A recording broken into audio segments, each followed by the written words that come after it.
नमस्कार पहला गुरु। मैं पंकज रौतेला। आप देख रहे हैं उत्तराखंड न्यूज। उत्तराखंड में न्यूज। अंकिता भंडारी केस को लेकर सीबीआई जांच, वीआईपी का प्रकरण से पर्दा उठेगा बल। वीआईपी जांच की संस्तुति हो गई, लेकिन उसके बावजूद भी हंगामा थमता दिख नहीं रहा है। एक एफआईआर हुई है, उस एफआईआर पर सवाल तमाम हो रहे हैं। उधर एसआईटी जांच कर रही है उर्मिला सरावर के तमाम ऑडियो वीडियो की। उस मामले में भी एक फोटो वायरल हो रही है। उस फोटो में भी कई सवाल ये कि एक महिला उस चर्चा के दौरान उस पूछताछ में शामिल हुई है। वो महिला की भूमिका क्या है, उसको लेकर अलग से सवाल है।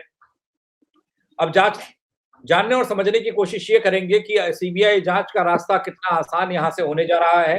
क्या जो महिला संगठन, आंदोलनकारी, प्रदर्शनकारी हैं, वो इस बात से संतुष्ट हैं कि सरकार ने संस्तुति कर दी सीबीआई जांच की, क्योंकि वो कह रहे हैं कि मौजूदा कोर्ट के जज होने चाहिए।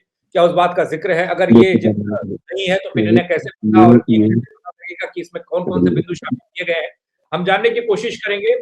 हमारे साथ एक पैनल मौजूद है, उनसे आपका परिचय कराता हूँ। शकुंतला रावत जी उत्तराखंड क्रांति दल से हैं, राज्य आंदोलनकारी हैं। विवेक सिंह नेगी जी, विकेश सिंह नेगी हमारे साथ मौजूद हैं और सीनियर एडवोकेट हैं। कई जनों को कोर्ट में जगह देते रहे हैं, मामला उठाते रहे हैं, अपनी बात रखते रहे हैं, जनता की लड़ाई लड़ते रहे हैं। बहुत स्वागत है आपका। महेश जोशी जी कांग्रेस का प्रतिनिधित्व कर रहे हैं, आपका बहुत-बहुत स्वागत है। आप सभी को नमस्कार। जी, जोशी जी प्रतिक्रिया आप इससे पहले, क्योंकि सीबीआई जांच रास नहीं आ रही विपक्ष को, वो बीजेपी वाले कह रहे हैं इनको चाहिए तो चाहिए क्या, बताइएगा जरा। सबसे पहले तो मैं प्रदेश की जनता को बधाई देता हूं कि आज उनके संघर्षों के बाद में सरकार को आखिरकार झुकना पड़ा और जो घटना के बाद में हत्याकांड के बाद में जो मांग उठी थी कि भाई इसकी घटना की सीबीआई जांच होना चाहिए, सरकार ने किसी तरह से उस जांच को उलझाए हुए रखा, 3 साल से उलझाए हुए रखा और आखिरकार जनता को सड़कों में आना पड़ा और आज उसका परिणाम यह है कि सरकार को मजबूरन सीबीआई जांच करवानी पड़ी। लेकिन जन भावनाएं जो थी, जो कहा जा रहा था कि सीबीआई जांच सिटिंग जज के निगरानी में करवाई जाए, उसके लिए अभी भी हम कायम हैं और जब तक जांच सीबीआई जज के देखरेख में नहीं होती तब तक हमारा आंदोलन ये जारी रहेगा। और इसमें मेन चीज तो ये है कि दूसरी बात ये है कि जिस तरह से मुख्यमंत्री जी ने कल घोषणा की, उसमें हमारे अध्यक्ष जी ने, गणेश गुर्जर जी ने आज प्रेस की है और उन्होंने उसमें स्पष्ट किया कि उसमें क्लियरिटी नहीं है कि जो जांच की जाएगी, सीबीआई जांच की जाएगी, उसमें किन किन बिंदुओं पे जांच होगी, क्या क्या रहेगा, वो क्लियर नहीं है। दूसरी बात यह है कि 2 दिन पहले ही मुख्यमंत्री जी ने घोषणा की थी कि जो नर्सिंग कॉलेज है श्रीनगर का, उसका नाम दिवंगत अंकिता भंडारी के नाम पे रखा जाएगा। ये खाली जो आंदोलनकारी हैं या उनके माँ बाप हैं, उन्हें संतुष्ट करने का एक प्रयास है मुख्यमंत्री जी द्वारा। 2023 में भी इस तरह की मुख्यमंत्री जी ने घोषणा की थी कि कॉलेज का नाम अंकिता भंडारी, दिवंगत अंकिता भंडारी के नाम पे रखा जाएगा, लेकिन अभी तक वो नाम नहीं रखा गया। उसका भी एक कारण है कि ये मुख्यमंत्री जी के अधिकार क्षेत्र में नहीं आता है। ये जो है, ये नेशनल काउंसिल है, उसके अधिकार क्षेत्र में आता है।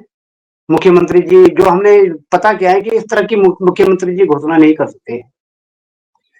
तीसरी बात यह है कि दिवंगत अंकिता भंडारी के माँ बाप को मुख्यमंत्री जी ने बुलाया था अपने पास और उन्होंने लिखित में दिया था कि भाई इसकी घटना की सीबीआई जांच होनी चाहिए और सिटिंग जज के निगरानी में होनी चाहिए।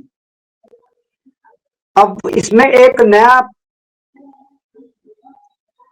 चीज और आई है कि अनिल नेगी जी, जो विश्वविख्यात पर्यावरणविद हैं, जिनका इस आंदोलन से कोई लेना देना नहीं था, ना उन्होंने अभी तक एक वक्तव्य दिया। इतने दिन से ये आंदोलन चल रहा है, अनिल नेगी जी का एक वक्तव्य नहीं आया बहन अंकिता भंडारी के उस पे। अब हमारा ये कहना है कि जब अंकिता भंडारी के माता पिता आए थे और उन्होंने लिखित में शिकायत सीबीआई जांच की मांग की थी, तो उसी के आधार पर मुकदमा दर्ज कर लिया जाता है, या उनका कोई रिश्तेदार होता है और किसी और के माध्यम से अगर ये मुकदमा दायर किया जाता तो ज्यादा उचित होता। इसलिए प्रदेश की जनता मुख्यमंत्री जी सरकार के फैसले से संतुष्ट नहीं है। जिस तरह का यह घटनाक्रम हो रहा है उस चीज से, क्योंकि अभी 3 साल से हम देख रहे हैं कि इसमें मतलब ये कि जिस तरह का सरकार का आचरण रहा है, इन सब को देखते हुए प्रदेश की जनता अब मन बना चुकी है कि भाई ये आर पार की लड़ाई हम लड़ेंगे और अपने शर्तों पर हम सरकार को मजबूर कर देंगे कि इसकी सीबीआई जांच जो हो वो सिटिंग जज, सुप्रीम कोर्ट के सिटिंग जज की निगरानी में हो, तभी बहन अंकिता को न्याय मिल सकता है। ठीक, शकुंतला रावत जी आपको चर्चा में लाता हूं, फिर विकेश नेगी से लास्ट में मैं कानूनी पहलू जानना चाहूंगा। रावत जी, क्या लगता है, क्या है मांग? क्योंकि महिला मंच को भी हम सुन रहे हैं, वो संतुष्ट नहीं, कांग्रेस को हम सुन रहे हैं, वो संतुष्ट नहीं। यही तो मांग कर रहे थे ना कि सीबीआई जांच की मांग हो जाए, संतुष्टि हो जाए, हो गई। अब क्या है मामला?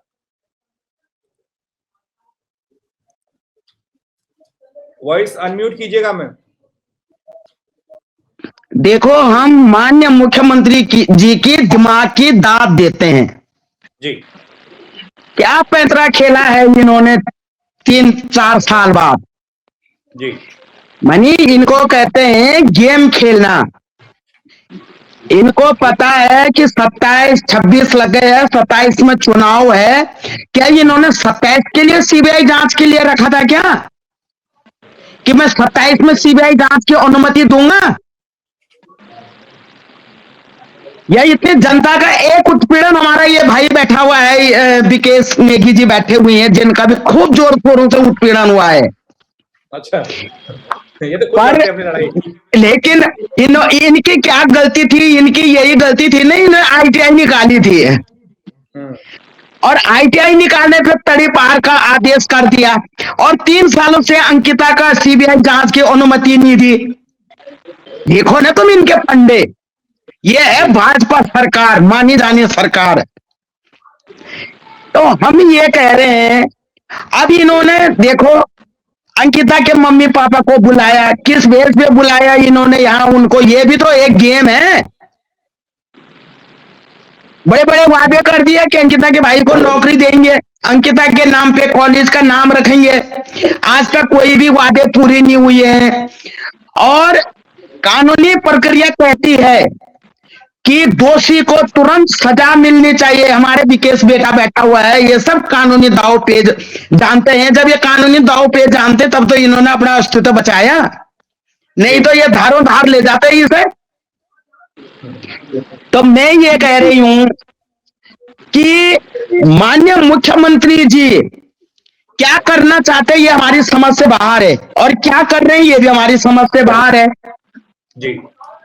जब जनता रोडों में 22 से आ रही है, अब इनको पता है ना इनको कुर्सी बचानी है, तो इन्होंने सीबीआई जांच की अनुमति दे दी।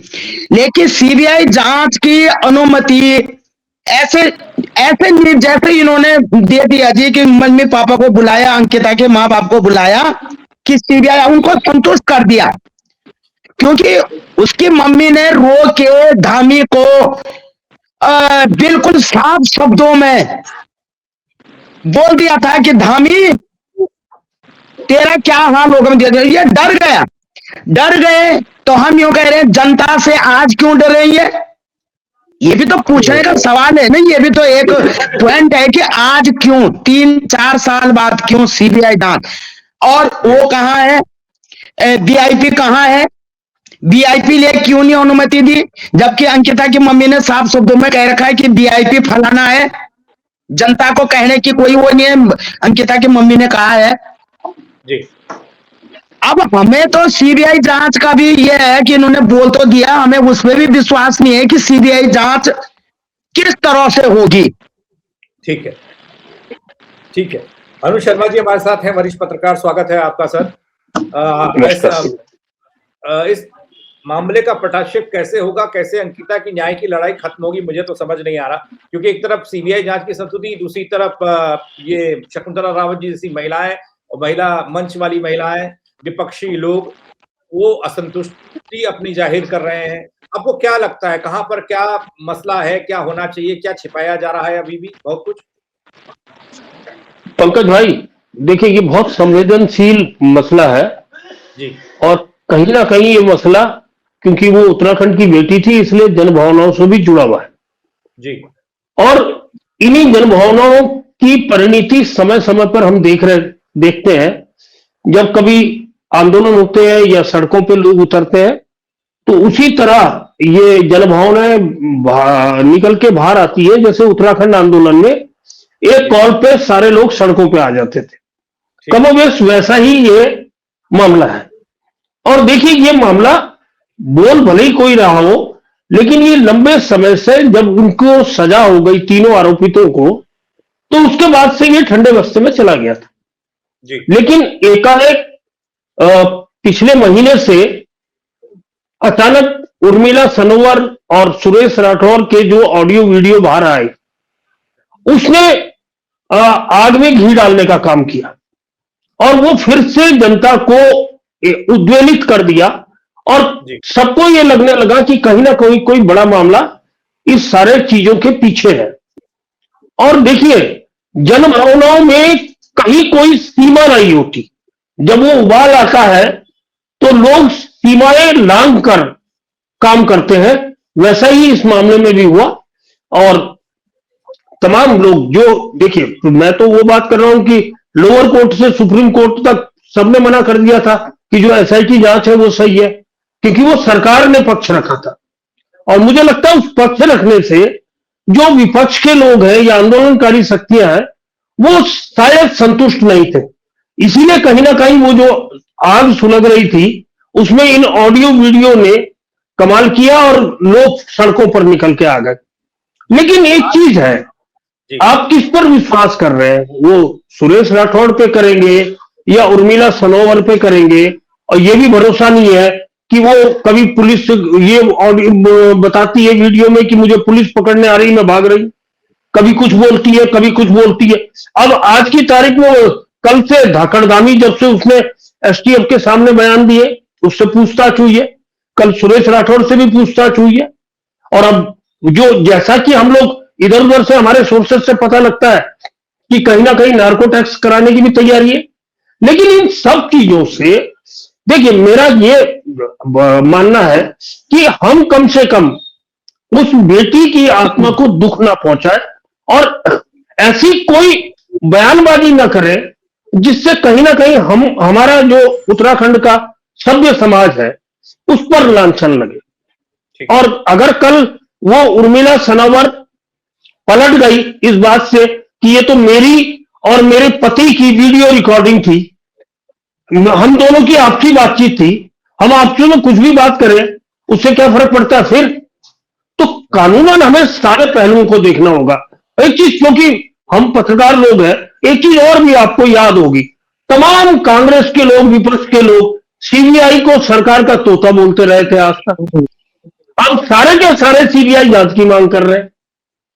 तो चीजें बहुत सारी चीजें अगर हम तार्किक रूप से देखें तो भले नहीं उतरती, लेकिन चलिए पूरे उत्तराखंड की जनता ने ये ठाना है कि उसको, उस बेटी को न्याय दिलाना है, तो वो तमाम चीजें उजागर होनी चाहिए, चाहे जो भी हो। हम शुरू से सुन रहे, पहले दिन से सुन रहे वीआईपी वीआईपी, फिर ये आता है कि वो कमरा वीआईपी है। अब वो कमरा वीआईपी है या लोग वीआईपी है, सॉरी। और जहां तक मुझे लगता है, देखिए वो जो अंकिता की माता जी है, वो कहीं किसी जासूसी में काम नहीं करती ना, कहीं इन्वेस्टिगेटिंग कोई जॉब नहीं है उनका। तो उनको तो जैसे लोगों ने बोला उन्होंने वो बयान दे दिया। लोगों ने तो उन्हें बोला होगा कि ऐसा है ऐसा है ऐसा, उन्होंने भी दे दिया और कल उन्होंने तारीफ भी कर दी धामी की। तो ये सारी चीजें देख के निश्चित तौर पर न्याय पहली मांग होनी चाहिए, वो चाहे जिस स्तर पर भी जाके हो। जी पंकज भाई। विकेश नेगी को चर्चा में लाते हैं, कानूनी पहलू भी समझ लेते हैं और थोड़ा एक दो सवाल मेरे उनके लिए अलग से भी हैं, क्योंकि इस मामले पर सीबीआई जांच की संस्तुति के बाद क्या आगे का रास्ता होगा। विकेश भाई, आप थोड़ा बढ़िया तरीके से बता पाएंगे, एक एफआईआर दर्ज करनी होती है बस सीबीआई जांच से पहले, वो एफआईआर दर्ज हुई है इस केस में, उस एफआईआर की कॉपी को हम जब देखते हैं, उस कॉपी में हमारे पद्मश्री जोशी जी का नाम होता है, अनिल जोशी जो पर्यावरणविद हैं, वो जोशी हैं शायद, वो उनका नाम होता है। एक तो उसके मायने मुझे थोड़ा समझाइएगा, दूसरा थोड़ा बताने की कोशिश करिएगा कि एसआईटी जांच के अंदर क्या कोई तीसरा पक्ष यानी कि बाहरी कोई आदमी को इन्वॉल्व किया जाता है कोई गवाह के तौर पर या फिर नहीं, क्योंकि एक तस्वीर वो भी आ रही है सामने। बिल्कुल ठीक है। देखिए, जो अभी आपने बात करी है एसआईटी और जो कल ये आया है कि सीबीआई को गया है मामला, हम पहले दिन से बता रहे थे कि सीबीआई को देने का अधिकार माननीय मुख्यमंत्री जी को नहीं है। पुराने मामले को लेके जिसमें मर्डर हुआ है, उसमें अधिकार होता है एक आयोग को जिसने इन्वेस्टिगेशन करी है कि मुझे फर्दर इन्वेस्टिगेशन करने के लिए 173 सबसेक्शन 8 के अंतर्गत अनुमति मांगते हैं माननीय न्यायालय से, हाई कोर्ट से। वो ये प्रकरण नहीं है, ये एसआईटी वाला मामला पूरा क्लोज हो चुका है, उसमें सजा हो चुकी है। ये जो मामला नई एफआईआर लिखी गई है, ये लिखी गई है सेक्शन बीएनएस के 49 की किसी को अपराध के लिए उकसाना, 239 सबूतों से जानबूझ के छेड़छाड़ करना और 249 अपराधी को शरण देना। ये बिल्कुल मामला अलग है। ये अंकिता भंडारी केस से इस प्रकरण का नहीं जोड़ा जाना चाहिए, क्योंकि जो मर्डर हो चुका है उसमें सजा हो चुकी है, वो तो वही नहीं है। ये नई एफआईआर है, नई तथ्य जो सेक्शन में मुकदमा दर्ज हुआ है उसको दिया गया है। अच्छा, ये फिर हम इसको अंकिता वाले वीआईपी प्रकरण से कैसे जोड़ेंगे? फिर कैसे वो वीआईपी बेनकाब होगा? फिर अगर वो अंकिता से नहीं जोड़ते हैं, वादी इसमें जिसने एफआईआर दर्ज कराई वो तीसरा पर्सन है, वो ना कोई अंकिता के परिजन है ना कोई कवि है, तो वो क्या कोई ऐसा कर सकता है तीसरा बंदा, या इसके कराने के पीछे कोई चीज हो? देखिए, मैंने आपसे क्या कहा, जिस मामले में सजा हो गई है उसमें मुख्यमंत्री, मैं पहले दिन से कह रहा था, वो नहीं दे सकते। अब ये जो नई एफआईआर लिखवाई गई है जिसमें ये लिखा गया है कि सबूतों से छेड़छाड़ हुई है, कोई अपराधी को शरण देना है, इन तथ्यों को लेके एक नई एफआईआर लिखा दी गई है और उसकी जांच सीबीआई को दी गई है। तो क्योंकि एक मामले की सजा जब हो चुकी है उस पर दोबारा नहीं हो सकता, और अगर उस पे करना है तो फर्दर इन्वेस्टिगेशन के लिए तथ्य लाने पड़ेंगे, सबूत लाने पड़ेंगे और हाई कोर्ट में पेश किया जाएगा, तब हाई कोर्ट अनुमति देगा 173 सबसेक्शन 8 में। ये वो मामला नहीं है, ये एक नया प्रकरण लिखा गया है, नई एफआईआर लिखी गई है, उसको दिया गया है जी। तो इसमें वो वीआईपी के नाम का खुलासा होगा ना, बस ये तो ये जानना चाहती है प्रदेश की जनता, वो हो पाएगा इसमें, इसके जरिए? देखिए, ये उसमें जो भी बातें हैं हियर सेल में, मैं उस पर ज्यादा नहीं जा सकता, वो इन्वेस्टिगेशन का पार्ट है। अच्छा, क्या होगा क्या नहीं होगा, आपने मुझसे पूछा है कि इसमें कानूनी पहलू क्या है, तो ये नया एफआईआर भी है और उसको सीबीआई को रेफर करा गया है। अच्छा, तो एक मांग और है ये महिला मंच की या फिर प्रदेश की जनता ये जानना चाहती है कि किस बिंदु के आधार पर ये जांच सीबीआई को दी जा रही है या दी गई है या बात कही गई है, उसको हमारे सामने रखा जाए। क्या ये रखे जा सकते हैं जिसमें कहा गया कि सिटिंग जज की निगरानी में जांच हो इस पूरे मामले की? देखिए, वो सरकार रेफर कर सकती है, क्योंकि अब नया मुकदमा दर्ज हुआ है, नई एफआईआर दर्ज भी, उसको सरकार कुछ भी करवा सकती है, ये फ्रेश है। पुराना वाला मामला जिसमें सजा होगी उसमें कुछ नहीं कर सकते। इसके तार उससे जुड़े तो फिर उसके बाद वो एसआईटी रिपोर्ट और वो एसआईटी नहीं, बिल्कुल अलग है और ये अलग है। अच्छा, एक बात और मैंने आपको कही थी, एक तस्वीर और आई, जब एसआईटी जांच कर रही होती है किसी मामले की, तो उस दौरान उस कोर्ट रूम में, उस जांच में, उस पूछताछ में क्या कोई गवाह के तौर पर कोई बाहरी व्यक्ति को शामिल किया जा सकता है? किसी को करना होता है क्या? नहीं, देखिए, जब अगर उसमें जांच उन्होंने वो कर रहे हैं ये अभी जांच नहीं हो रही है, नहीं, जो जांच हो रही है, क्योंकि एफआईआर दर्ज होगी उसमें वो जांच कर रहे हैं, उन्हें हाँ। तथ्य जुटाने के लिए कोई अगर साक्ष्य मिल रहा है, अगर कोई उसमें गवाह भी हो रहा है तो वो कर सकते हैं, वो तो उनका काम है एसआईटी का। अच्छा, वो किसी को भी बैठा सकते हैं, कोई भी हो सकता है नहीं, ना? किसी को नहीं, उसमें आया होगा कि फलाने आदमी पे, इन्होंने अपने बयानों में कहा होगा। नहीं, उन बयानों से कोई लेना देना नहीं है। एक्चुअली एक हरिद्वार में जब एसआईटी अभी पूछताछ कर रही थी, या अभी एसआईटी इस मामले में पूछताछ कर रही है उर्मिला सनावर से, उसकी एक फोटो बड़ी वायरल हो रही है, उसमें बड़ी चर्चा हो रही है, और एक महिला का फोटो बकायदा बताया जा रहा है कि ये महिला का क्या रोल है उसमें। पुलिस का कथन ये है, कुछ वरिष्ठ पत्रकारों के जरिए मैं जानना चाहूंगा, और गौरव शर्मा जी से भी थोड़ी देर में उस पर, कि पुलिस का कहना ये कि किसी तीसरे पक्ष को गवाह के तौर पर उसमें शामिल किया गया, और वो इसलिए वहां पर मौजूद थी। लोगों ने जब पूछा कि इस मामले में क्यों शामिल किया गया तीसरी महिला, कोई महिला कौन है, और जब कनेक्शन निकला, अरुण शर्मा जी, खोजबीन की गई तो वो बीजेपी के कई नेताओं के साथ इन्वॉल्वमेंट और बीजेपी के साथ जुड़ी हुई कनेक्शन निकलकर उस महिला का आया, इसलिए मेरे को सवाल करना जरूरी हो गया। अरुण शर्मा जी, थोड़ा सा इस पर बात कर पाएंगे तो? अगर उसमें इन्वेस्टिगेशन में उसका नाम आया होगा तो उसे बैठा सकते हैं, वरना ऐसे और किसी को नहीं बैठा सकते। जी, अरुण शर्मा जी, वो फोटो देखी आपने जिसमें विवाद हो रहा है काफी दिनों से? बिल्कुल बिल्कुल पंकज भाई बिल्कुल सही कह रहे हैं। और मैं कई दिनों से ये बात बोल रहा हूं जो विकेश भाई ने बोली। विकेश भाई चूंकि वकील है इसलिए वो तमाम कानूनी पहले, मैंने अभी भी आपको बोला कि नए तथ्य अगर होंगे तो ये मामला आगे बढ़ सकता है। पुराने में तो सजा हो चुकी है, अब नए तथ्य ढूंढने की जिम्मेदारी सीबीआई की है। जी, देखिए जो पूछताछ हुई है उस पूछताछ के नतीजे क्या निकले हैं, क्योंकि आज भी मेरे को ये पूरा डाउट है कि कल ये सुरेश राठौर और उर्मिला सनोवर एक हो सकते हैं, या मैं आज भी आपको बता रहा हूं कि सुरेश राठौर जेल जाएगा, जो परिस्थितियां बन रही है। तो ये देखिए, वो मियां बीबी की बातचीत है, अब वो ठीक है कि उसने वीडियो रिकॉर्डिंग ऑडियो रिकॉर्डिंग कर ली, लेकिन अल्टीमेटली मियां बीबी की बातचीत है ना, उसको तो कोई इनकार नहीं कर सकता। अब वो ये कहते हैं कि ये मेरा पति नहीं है, ये मेरी पत्नी नहीं है, वो अलग मैटर है। लेकिन इन सब चीजों को जो विकेश भाई ने बोला है, मैं बिल्कुल उससे 100% सहमत हूं, क्योंकि उन्होंने कानूनी जो राय है वो रख दी सामने, और होना यही है। नहीं, मैं उस एफआईआर का जिक्र कर रहा था, वो वाला आपके पास आया व्हाट्सएप पे, कहीं पे पता लगा वो जो एसआईटी जांच कर दी चश्मे वाली महिला बैठी है, क्या मन्नू नाम बताया जा रहा, क्या मन्नू नाम है?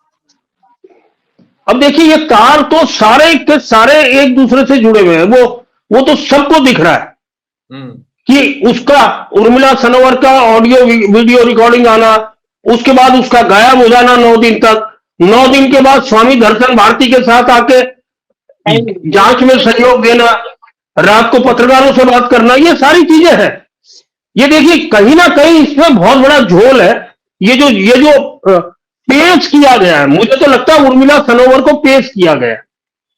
अच्छा, हाँ, और विकेश भाई ज्यादा अच्छा बता सकते हैं क्योंकि उनका ऐसी चीजों से लगातार। जी मैम ना अनम्यूट कीजिएगा और बोलिएगा माइक।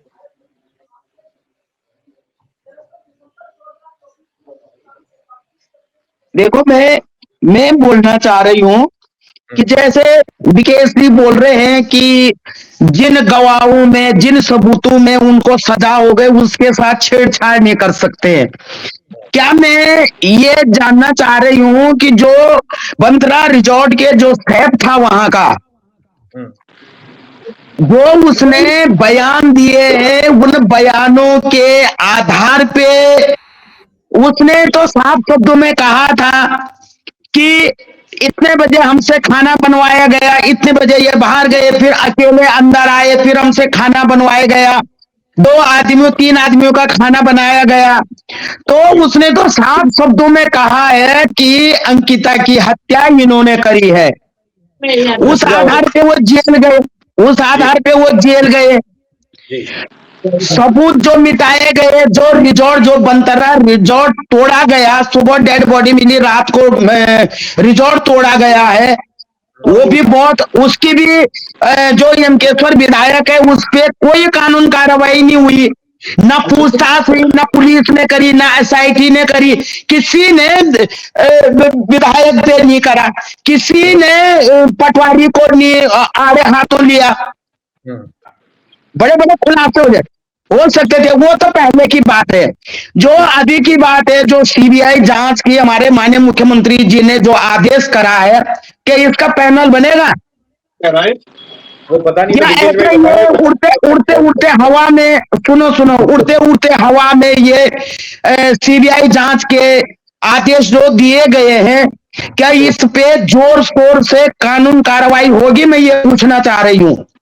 रही इन्होंने जो उर्मिला सनावर और गौतम गट्टू, सुरीला राठौर, तो इनके तो आपस के झगड़े हैं। मैं कह रही हूं, मैंने इनका वीडियो आपने भी देखा होगा, मैंने भी देखा होगा, ये इनके आपसी झगड़े हैं, और हैं ये भाजपा के हैं, भाजपा के निष्कासित हैं। तो मैं यूं कह रही हूं कि भाजपा के ही क्यों अपराधी होते हैं? क्या उर्मिला सनावर पे कोई ऐसा हुआ है कि इनकी फॉरेंसिक रिपोर्ट, फॉरेंसिक के लिए गई इनकी जांच? कहीं हो ना हो कि सुनो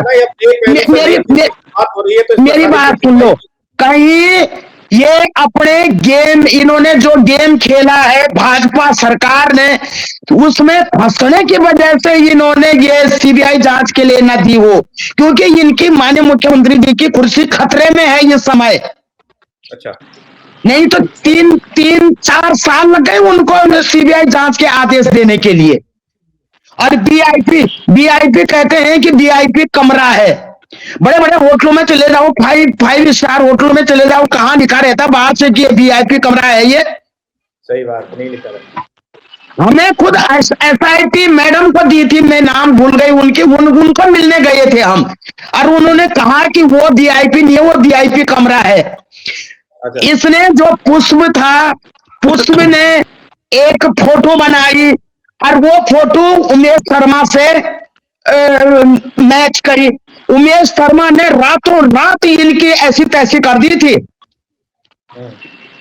कि मुझे भी आईपी बनाओगे तुम। ये तो हमारे पत्रकार भाई बैठे हुए हैं, शर्मा जी बैठे हुए हैं, इनको भी पता होगा है? तो मैं यूं कह रही हूं, मैं भाजपा सरकार को आपके माध्यम से माननीय मुख्यमंत्री जी को एक संदेश देना चाहती हूं।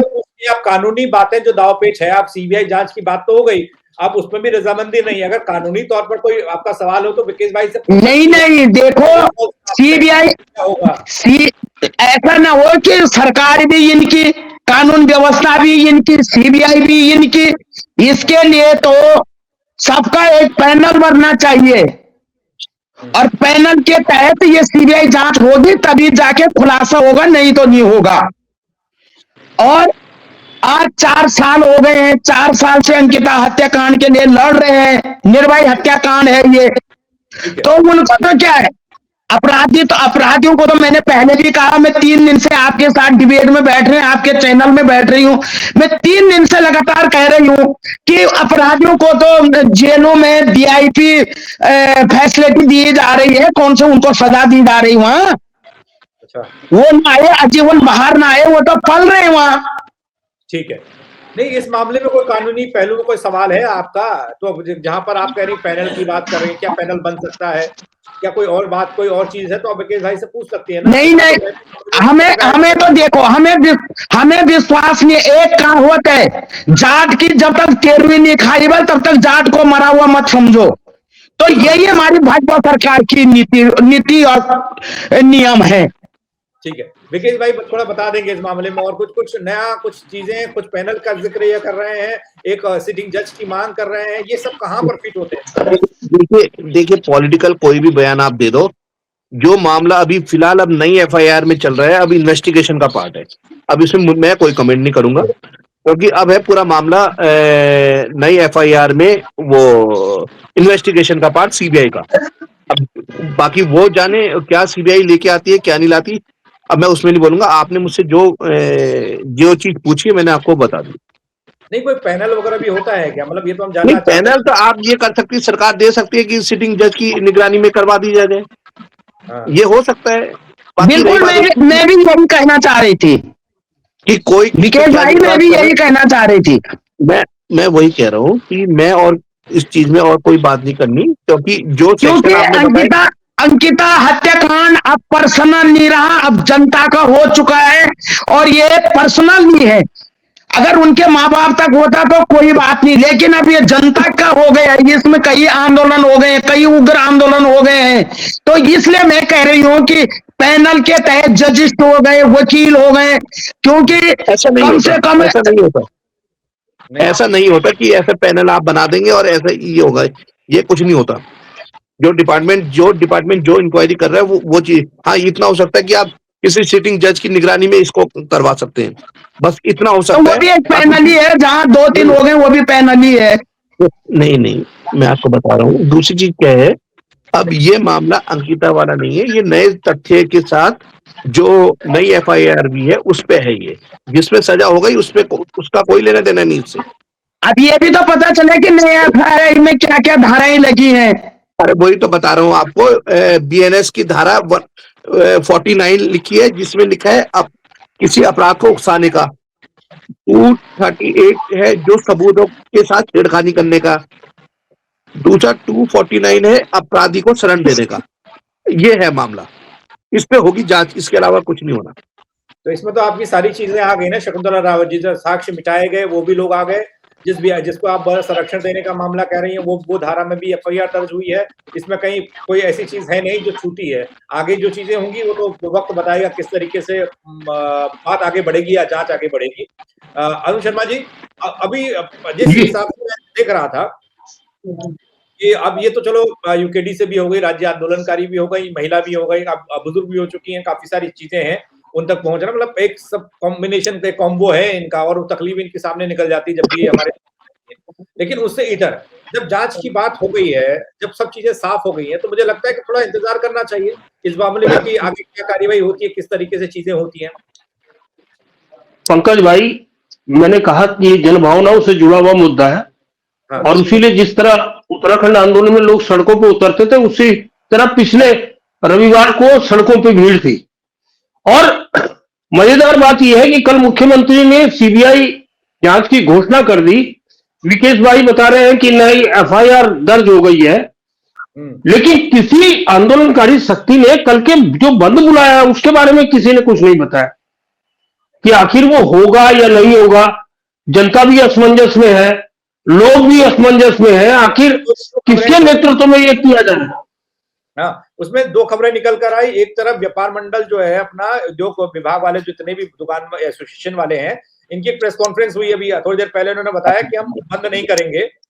इधर मैं भी देख रहा था अपने वो मूल निवास वाले ढिमरी युवा, वो इनकी कोई बैठक हुई है, उसमें वो कह रहे हैं कि नहीं हम बंद के साथ बंद करेंगे और जो प्रस्तावित है वही चलेगा। अभी थोड़ा कंफ्यूजन है, अभी मुझे भी समझ में नहीं आ रहा। वही मैं कह रहा हूँ पंकज भाई कि अभी तक जब आप कॉल देते हैं तो उस कॉल को कंटिन्यू करेंगे या विड्रॉ करेंगे, ये तो कम से कम क्लियर होना चाहिए। आखिर ये प्रदेश का मामला है पूरे। दूसरी चीज, विकेश भाई ने बहुत सही बात बोली कि अब जो एफआईआर हो गई है वो नए तथ्यों को लेकर हुई है।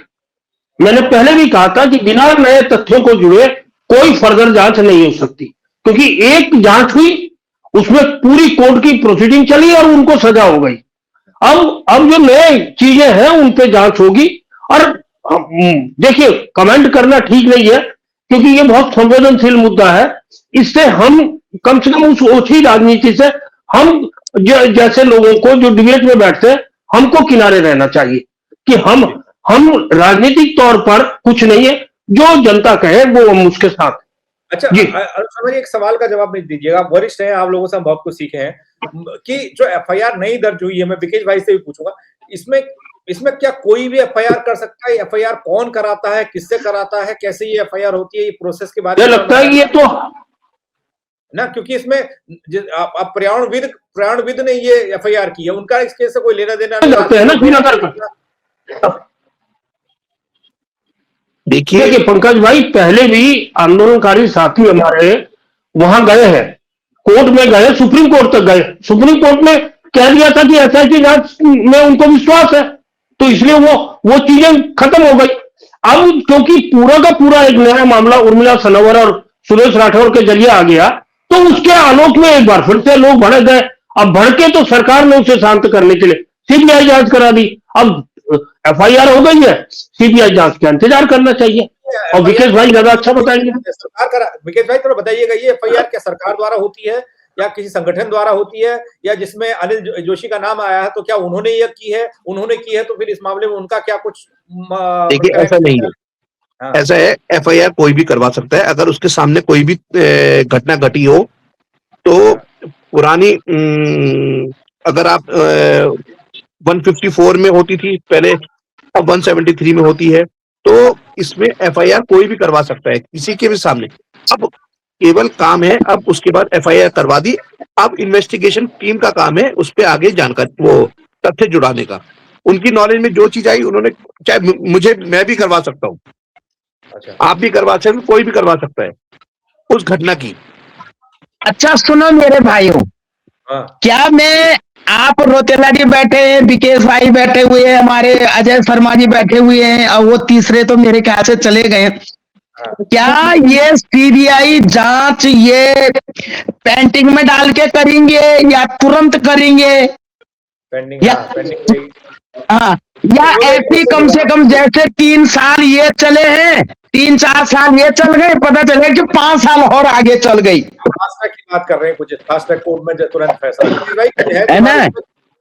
देखिए ऐसा है, अभी ये कोर्ट का मैटर नहीं है, ये तो हाँ। पार्ट ऑफ इन्वेस्टिगेशन का पार्ट है। हाँ।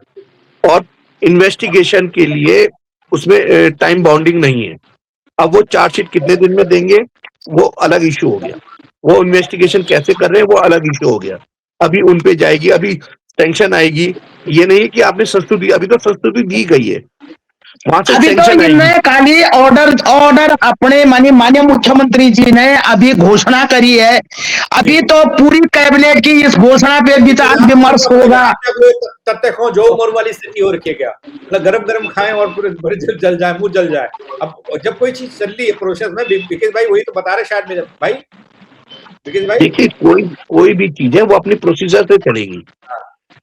ये नहीं है कि आज ही सब कुछ हो जाएगा, ऐसा नहीं होता कि हर कोई भी केस भावनाओं में नहीं चलता, नहीं, के आधार पर एक लिमिट तो रहती होगी केस की। आप तो वकील हैं, आपको पता है, एक लिमिट होती तो होगी कि कितना चलना चाहिए। होती तो फिर पुस्तक क्यों चलता, कोई भी मामला होता है कि पुस्तक एक इसमें खत्म हो जाता। देखिए मैं क्या कह रहा हूँ, हर चीज के लिए एक प्रोसीजर होता है, प्रोसीजर के तहत चलती है। ठीक है। अब ऐसा तो है नहीं कि अभी यहाँ कुछ घटना घटी आप सीधा सुप्रीम कोर्ट में कुछ डाल दोगे, आपको हाई कोर्ट जाना पड़ेगा, ये पहले चलो सेशन जाना देखते पड़ेगा। हैं, फिलहाल हमारे माननीय मुख्यमंत्री जी ने जनता को शांत तो कर दिया अपनी एक घोषणा से, देखते हैं आगे क्या होता है। चलिए ठीक है, इंतजार कीजिए और अच्छा हो, उम्मीद तो हम यही करेंगे। जो चीजें एकदम नहीं, हम भी चाह रहे हैं जी, हम भी जिस लड़ाई पे लड़ रहे हैं उसको हम भी चाह रहे हैं, पर देखते हैं नहीं थोड़ा क्या होता है। संयम भी रखना पड़ेगा, थोड़ा भरोसा भी करना पड़ेगा और थोड़ा इंतजार भी करना पड़ेगा। मुझे तो यही लगता है, अरुण शर्मा जी और विकेश भाई, शकुंतला जी, जैसे आप लोगों ने चर्चा की, जो चीज समझने वाली है वो ये कि थोड़ा वक्त लगेगा, लेकिन वक्त देना भी जरूरी है। और मैंने कहा ना, गरम गरम खाएंगे तो चल जाए। गरम, यहाँ गरम का तो प्रोसेस ही नहीं है, बस तो धीरे धीरे जान उबलेगी, अब पता नहीं कब तक होगा। पेपर लीक वाले मामले में अरुण शर्मा जी, वो सीबीआई वाली जांच हुई थी, मुझे पता नहीं उसमें क्या अपडेट नया आ रहा है, कुछ पता ही नहीं है, सब शांत पड़ा। सीबीआई वाले चले गए वापस, कुछ नहीं, जांच हो रही, पता नहीं हो रही नहीं। किसी को भी नहीं पता। घोटाला हुआ था, वो सालों बाद पता लगा कुछ उसमें, वो आदमी भी मर गया वहां से ना। तो ऐसी चीजें हो रही हैं। बाकी तो विकेश भाई बहुत जानते हैं। बहुत शुक्रिया आप तीनों का मेरे साथ जुड़ने के लिए, चर्चा के लिए।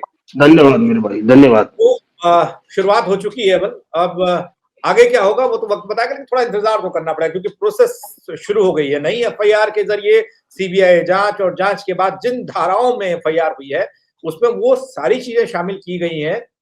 विकेश भाई वकील हैं, वो लड़ते रहते हैं, आप लोगों के पत्रकारों के कई मुकदमे लड़ते हैं और फ्री में लड़ते हैं। वो बता रहे थे कि जो 2-3 धाराओं में एफआईआर दर्ज हुई है उसमें वो तमाम चीजें, जैसे साक्ष्य मिटाने वाली धारा है, अपराधी को शरण देने वाली धारा है, और भी तमाम धारा है, 2-3 धारा में एफआईआर दर्ज हुई है। तो थोड़ा सा इंतजार करना चाहिए, मुझे ऐसा लगता है। आगे क्या होगा, कोई नई अपडेट आएगी तो आप तक पहुंचाऊंगा, लेकिन अब तक की पूरी घटनाक्रम पर जो अभी चल रहा है सीबीआई जांच की संस्तुति के बाद, हो हल्ला और तमाम चीजें, उस पर आप क्या कहेंगे? कमेंट के जरिए अपनी राय जरूर दीजिएगा। मेरे साथ जुड़ने के लिए बहुत शुक्रिया। जय उत्तराखंड।